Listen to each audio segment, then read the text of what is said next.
Graça e paz da parte de nosso Senhor e Salvador Jesus Cristo. Amém? Seja bem-vindo. Você está no canal Beit Sefer, Escola Bíblica à Distância. Eu estou grato a Deus porque semanalmente eu tenho recebido mensagens, notificações de quão tem sido importante esse trabalho. E eu espero sinceramente que você possa não só desfrutar, possa compartilhar também com outras pessoas, né? Mesmo aqueles que não estudam a revista Palavra e Vida, para que possam aprender com as lições aqui ministradas, que têm sido muito abençoadoras, não só para vocês que me assistem, mas para mim também, para minha família, que tem usado esse material.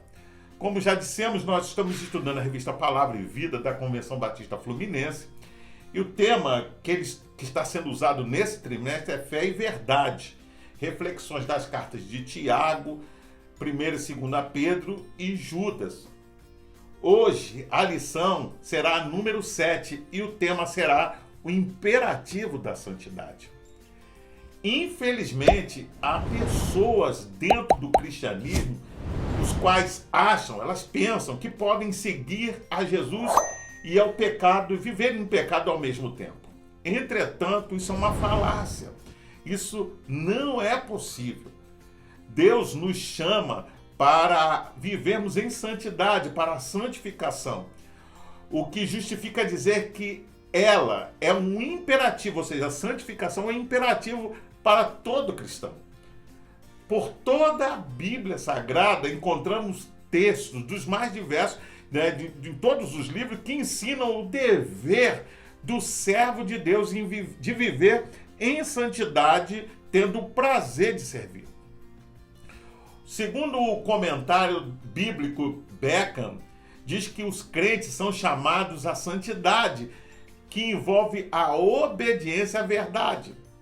Jesus Cristo declarou o seguinte: eu sou a verdade. Ele também orou ao Pai pelos seus seguidores fossem santificados, dizendo assim: na verdade, a tua palavra é a verdade. Você pode conferir isso em João capítulo 17, verso 17. A palavra de Deus operando no coração do crente como verdade e luz é a razão formal da santificação. Pode-se dizer que o processo da purificação começou quando a pessoa aceita a verdade em relação a Cristo e se submete às suas exigências.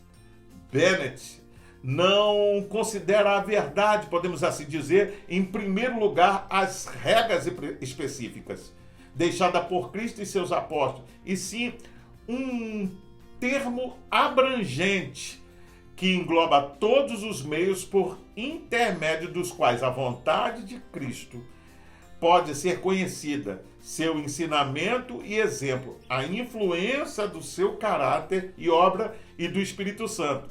Ou seja, a submissão a esse tipo de autoridade envolve uma completa separação de tudo que foi indigno no seu estilo de vida anterior. Vamos ler a Bíblia em 1 Pedro, capítulo 1, verso 22 ao 25.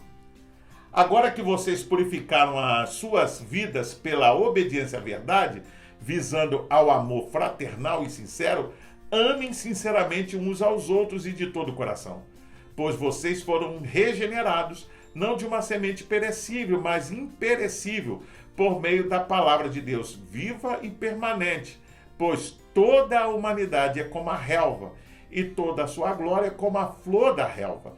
A relva murcha e cai a sua flor, mas a palavra do Senhor permanece para sempre. Essa é a palavra que lhe foi anunciada. Vamos orar? Pai, nós te louvamos e te agradecemos por mais uma vez poder estudar a palavra. Te pedimos, ó Deus, que nessa lição o Senhor nos ensine e que possamos renovar a nossa aliança com o Senhor, de vivermos uma vida pura e separada para Deus. É a oração que faço em nome de Jesus. Amém. Quando alguém recebe Jesus como Senhor e Salvador de sua vida, o Espírito Santo vem habitar em seu coração, tornando o próprio corpo do cristão um templo santo. Você pode conferir isso em 1 Coríntios capítulo 3, verso 16. Vale dizer aqui que todas as igrejas há pessoas que dizem servir a Jesus, mas as suas atitudes estão distantes desse viés. Pelo que podemos sustentar que a santidade não pode ser desligada de nossa vida cristã.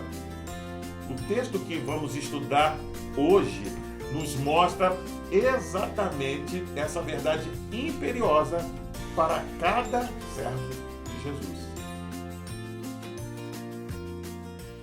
Há uma obrigação explícita do cristão em viver uma vida santa, e nada deve seduzi-lo ao estado anterior à sua salvação. Isto requer disposição de caráter, mente e vontade. Portanto, estejam com a mente preparada, prontos para a ação. Você pode ver isso no verso 13, a parte A. O chamado à santidade não é para que o cristão viva escondido dentro de paredes da sua casa ou do templo, mas para estar preparado para agir, dispondo-se ao esforço em obedecer às ordens de Deus. A mente não deve estar presa aos incômodos, medos e conceitos mundanos. Ao contrário, requer uma intenção ou interação do intelecto com a disposição moral e a espiritual. Essas três ações indicam uma vida disciplinada. Vamos ler a Bíblia em 1 Pedro, capítulo 1, verso 13 e 14. Portanto, estejam com a mente preparada, prontos para a ação. Sejam sóbrios e coloquem toda a esperança na graça que lhes será dada quando Jesus Cristo for revelado. Como filhos obedientes, não se deixe amoldar pelos maus desejos de outrora, quando viviam na ignorância. O novo comentário da Bíblia de Francis Davidson diz que Pedro passa agora as implicações práticas do que lhes acabou de dizer. Em vista das considerações atrás feitas, por conseguinte, portanto, apela para eles no sentido de viverem santamente. Esta é a responsabilidade que pesa sobre eles agora, como cristãos. Você compreende? O supremo desígnio da redenção é santificar os homens. Desta forma, a mente não deve ser apenas disciplinada, mas também sóbria. O adjetivo sóbrio se refere a alguém que não está embriagado, mas em sentido mais pleno ou mais amplo, significa alguém que está no pleno controle de sua capacidade mental. Significa ser calmo, estável, controlado, ponderar as coisas, a fim de alcançar opiniões e práticas saudáveis. Outro motivo para ser sóbrio é que Satanás está rodeando os cristãos para tragar os que estão menos vigilantes. Como o apóstolo alerta nesta mesma epístola, você pode conferir isso em 1 Pedro, capítulo 5, verso 8. Usando contra ele todos os perigos e inimigos espirituais, os quais tentam desviá-los do caminho da santidade. A volta de Jesus é iminente e deve ser um incentivo a termos calma e tranquilidade nesse mundo. Veja, esperai inteiramente na graça que se vos oferece na revelação de Jesus Cristo. Você pode ver isso no verso 13, a parte B, e comparar com 1 Pedro, capítulo 4, verso 7. Esperai inteiramente significa depositai todas as vossas esperanças. O cristão tem uma perspectiva esperançosa da sua vida e da história. Por causa disso, experimenta a graça de Deus em seu viver aqui e continuará a experimentá-la na vinda de Jesus Cristo. Olhar para a volta de Cristo fortalece a fé e a esperança em tempos difíceis, como os que enfrentamos, sendo que Deus confere graça para que seus filhos vivam no mundo, mas separados do sistema pecaminoso que há nele. Como filhos obedientes, não vos conformando com as concupiscências que antes havia em vossa ignorância. Verso 14.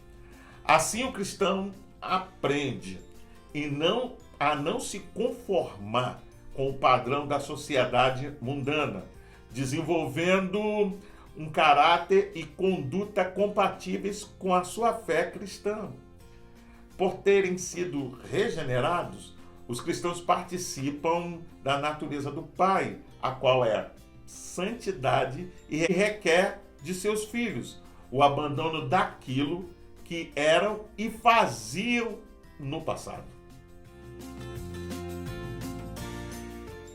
Esta base é o próprio caráter santo de Deus, como expresso nesses versos, e que se revela no cotidiano, bem como em todas as áreas da vida. Você pode ver isso no verso 15.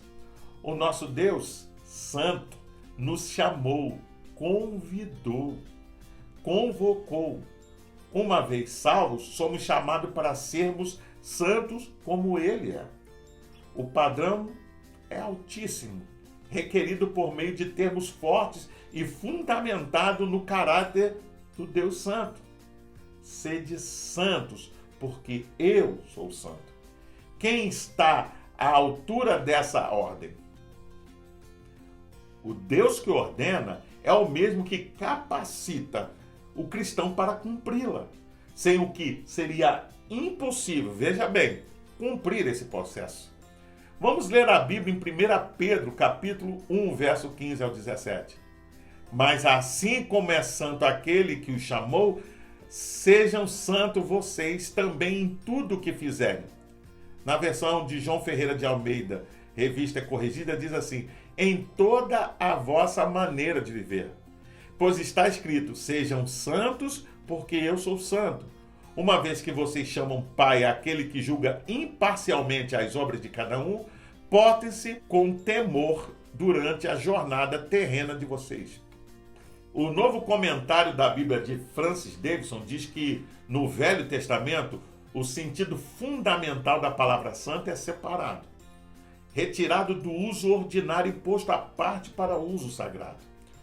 O pensamento latente na exortação parece ser que o Deus Santo os escolhera para serem povo seu. Portanto, devem igualmente ser santos, se querem gozar de sua comunhão. Tal santidade expressar-se-á na conduta externa. O argumento é o seguinte: visto como afirmam que Deus é seu Pai e o invocam assim em oração, devem respeitar sua autoridade. Ele é Pai e também juiz. Em seu julgamento é imparcial, sem acepção de pessoas.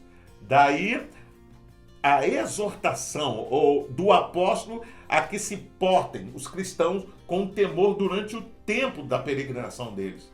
Não mero temor do castigo do juiz, veja, mas temor de ofender o Pai. Entretanto, em que nível de abrangência deve se dar essa busca pela santidade? O Espírito Santo, através do apóstolo Pedro, responde: em toda a vossa maneira de viver.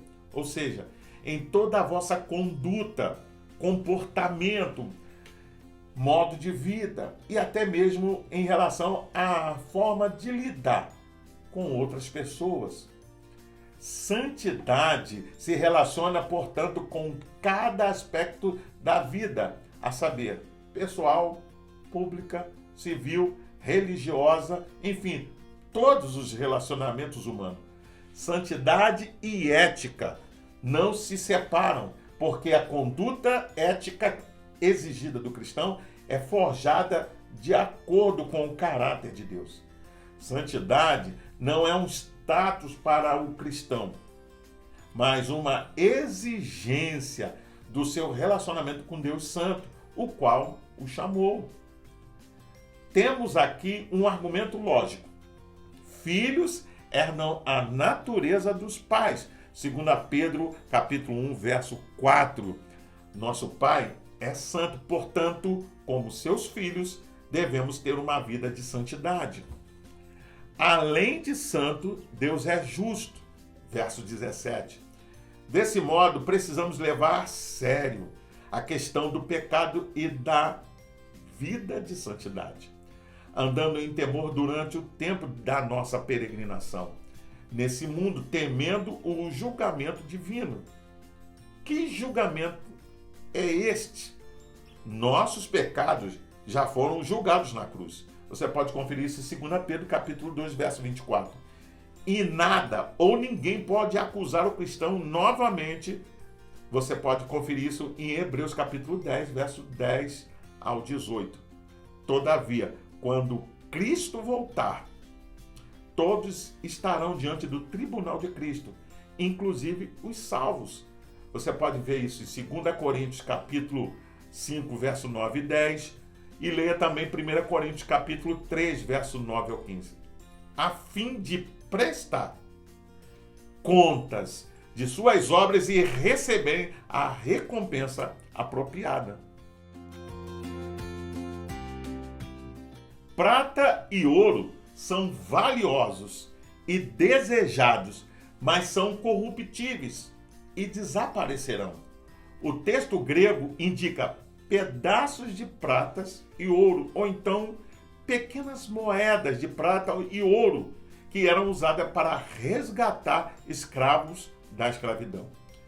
Um escravo poderia comprar sua liberdade se conseguisse juntar os recursos necessários, ou seu senhor poderia vendê-lo a alguém que pagasse o preço do mercado para libertá-lo. Portanto, na época de Pedro, esse resgate ou redenção era muito precioso. Vamos ler a Bíblia em 1 Pedro, capítulo 1, verso 18 ao 21. Pois vocês sabem que não foi por meio de coisas perecíveis, como prata ou ouro, que vocês foram redimidos.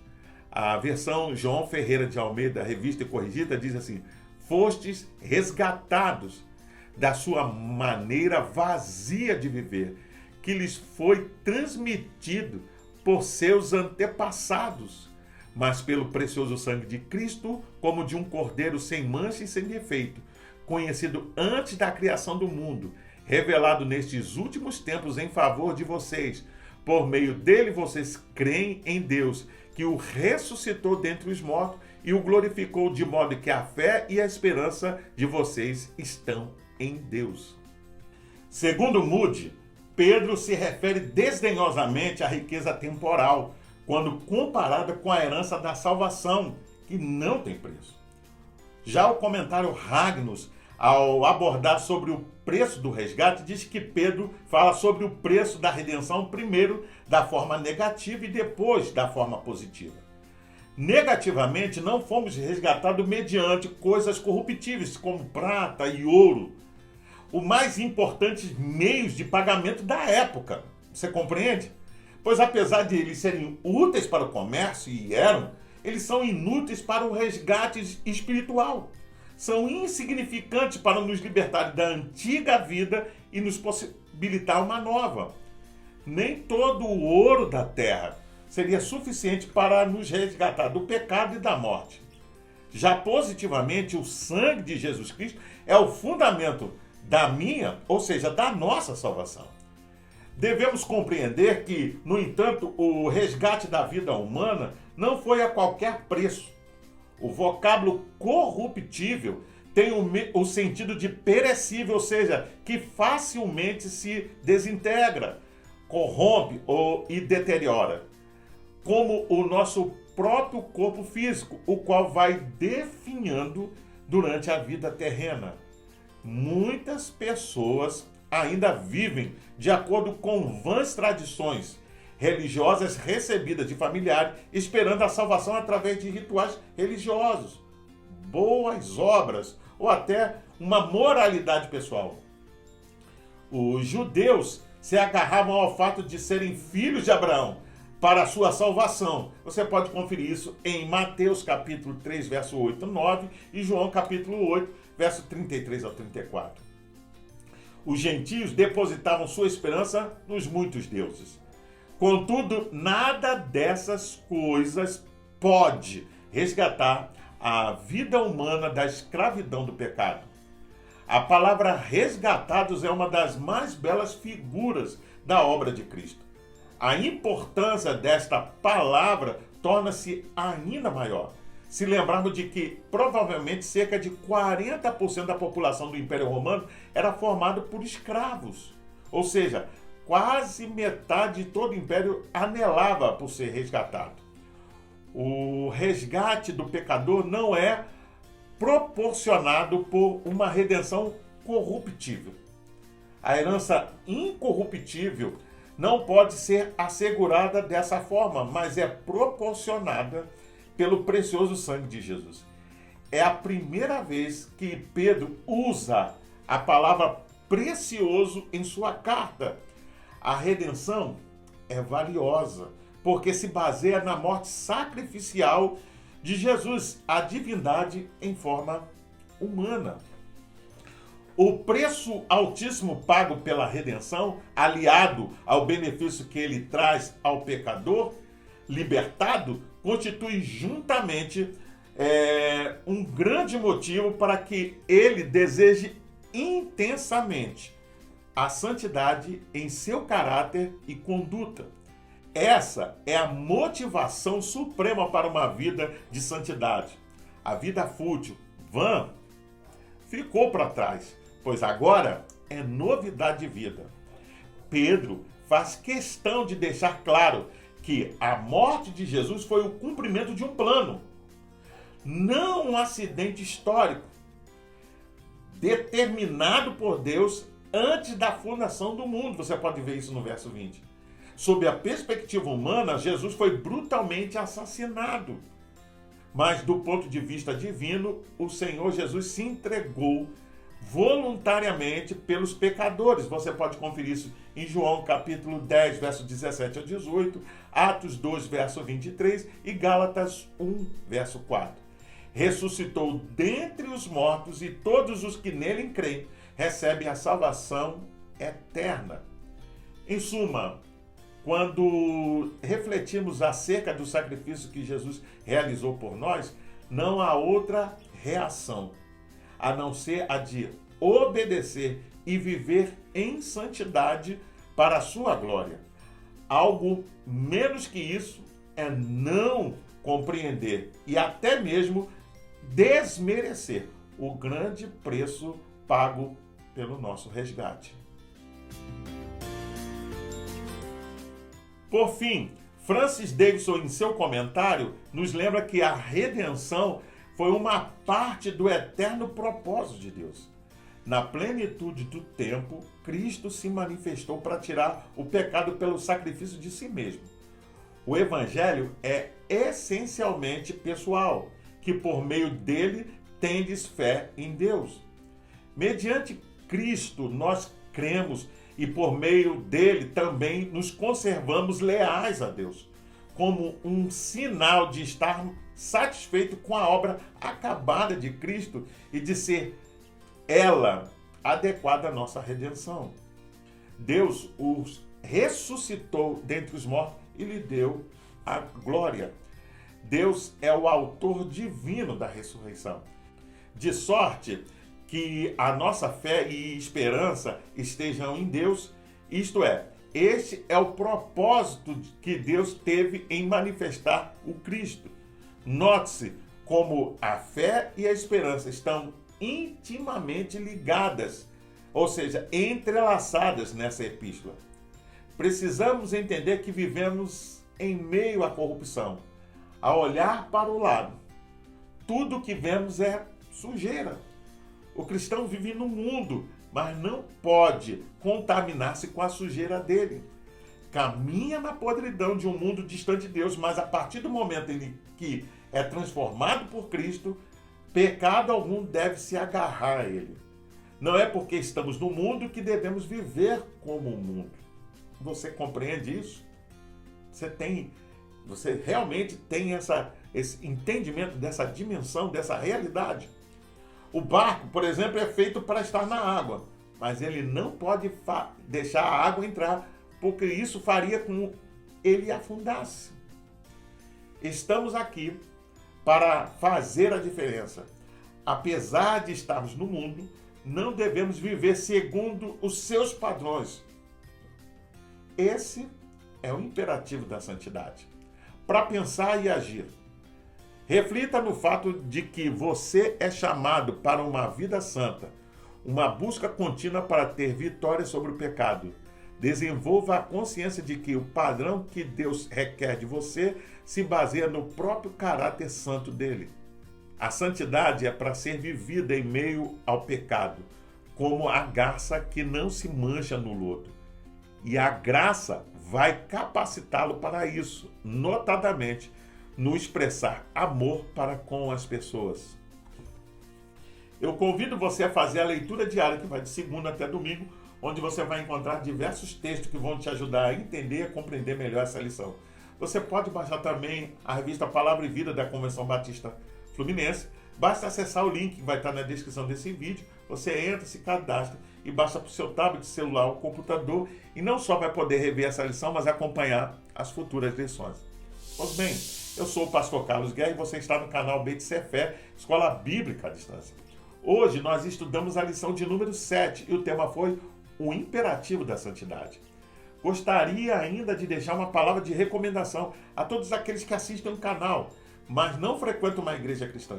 Procure uma igreja batista perto da sua casa e faça uma visita. Sem dúvida você vai ser bem recebido. Caso não haja, procure uma igreja cristã que tenha compromisso com a pregação genuína da palavra de Deus. Para se inscrever, é rápido, é fácil. Basta clicar aqui embaixo. Dá um gostei, faça um comentário sobre a lição, emita a sua opinião. Não deixe de acionar o sininho para receber as futuras notificações e compartilhe com seus contatos nas suas redes sociais, para que mais e mais pessoas tenham acesso ao conteúdo desta lição. Você também pode ouvir essa lição acessando o podcast de sua preferência. Até o próximo encontro. Fique na paz. Deus te abençoe.